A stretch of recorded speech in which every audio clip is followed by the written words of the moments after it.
Un communiqué officiel rendu public dans la journée du 6 mai 2025 a annoncé que le bureau politique du Parti du peuple pour la reconstruction et la démocratie, le PPRD, relançait officiellement ses activités. Cette déclaration intervient après l'expiration du délai légal de suspension fixé à 15 jours sans qu'aucune décision judiciaire n'a été rendue à son encontre. Rappelons que la suspension du parti, dirigé par l'ancien président Joseph Kabila, avait été prononcée le 19 avril par le vice-premier ministre chargé de l'Intérieur. Cette mesure avait immédiatement suscité une vague de critiques au sein de l'opposition congolaise qui y voyait une tentative de musellement politique. En l'absence de prolongation ou de validation judiciaire de cette suspension, les responsables du PPRD estiment que la dite mesure est caduque. Se basant sur l'article 29 de la loi numéro 4/002 du 15 mars 2024, qui limite à 2 semaines la durée d'une suspension administrative prononcée par une autorité territoriale, le parti affirme que l'arrêté a été levé de plein droit. Dans ce contexte, le PPRD considère qu'il est désormais pleinement en droit de reprendre ses activités politiques sur toute l'étendue du territoire national. Le parti avait d'ailleurs vivement dénoncé cette suspension dès son annonce, la qualifiant d'injuste, arbitraire et politiquement motivée. Selon ces cadres, cette décision viserait à étouffer la mouvance politique de l'ancien chef d'État qui continue de jouir d'un important ancrage dans plusieurs régions du pays. L'avocat du parti, Maître Longongo, a affirmé qu'aucune suite judiciaire n'a été communiquée aux responsables du PPRD par les autorités compétentes. Il a précisé avoir adressé une notification de courtoisie aux instances gouvernementales, les informant de la reprise des activités du parti dans un esprit de transparence institutionnelle. Cette reprise unilatérale fait peser une pression significative sur le gouvernement du président Félix Tshisekedi. D'après une analyse publiée par le site d'information afrique.com, le pouvoir se retrouve désormais face à un choix complexe.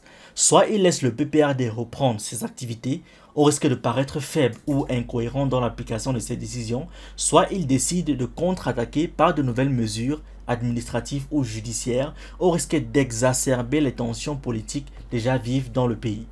Ce bras de fer entre les deux principales mouvances politiques de la RDC, à savoir celle de l'actuel président Tshisekedi et celle de son prédécesseur Joseph Kabila, pose une question centrale. Celle de la capacité du système politique congolais à garantir une coexistence démocratique saine et respectueuse du pluralisme. L'absence de cadre judiciaire clair et l'instrumentalisation apparente des institutions accentuent les risques de dérive autoritaire ou de règlement de comptes politiques. Pour le moment, aucune déclaration officielle n'a été faite par le gouvernement congolais sur cette affaire. Le silence des autorités pourrait être interprété comme une stratégie d'attente ou comme un signe de désarroi face à la tournure des événements. Dans un contexte de plus en plus polarisé, les prochains jours seront cruciaux pour déterminer si ce conflit institutionnel va s'apaiser ou dégénérer en une nouvelle crise politique.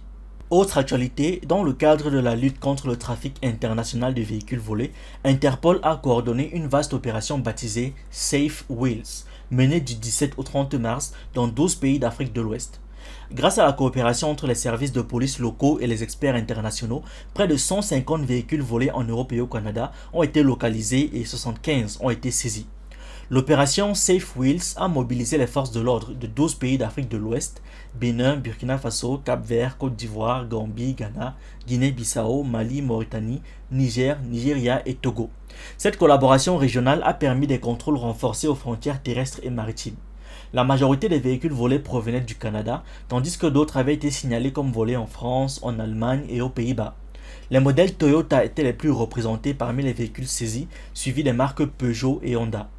À Lagos, au Nigeria, les douaniers ont découvert 6 véhicules dissimulés dans des conteneurs en provenance du Canada. 4 d'entre eux présentaient des signes d'effraction et tous ont été confirmés comme volés au Canada en 2024. Chaque année, des centaines de milliers de véhicules sont volés dans le monde. Mais le vol initial n'est souvent que le début du voyage d'un véhicule dans le monde criminel mondial, a rapporté le média africain, citant la déclaration de David Counter, directeur de la criminalité organisée et émergente à Interpol. La même source a expliqué que les véhicules volés faisaient l'objet d'un trafic mondial échangé contre la drogue et d'autres produits illicites, enrichissant ainsi les groupes de crimes organisés, voire des groupes terreau-terreau. Selon Interpol, les véhicules retrouvés lors de l'opération avaient été introduits en Afrique de l'Ouest par voie terrestre et maritime.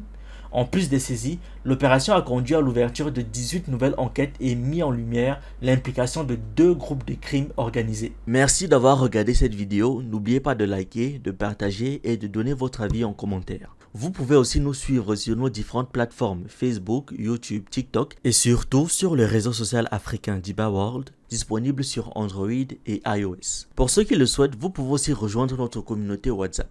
Tous les liens utiles sont dans la description.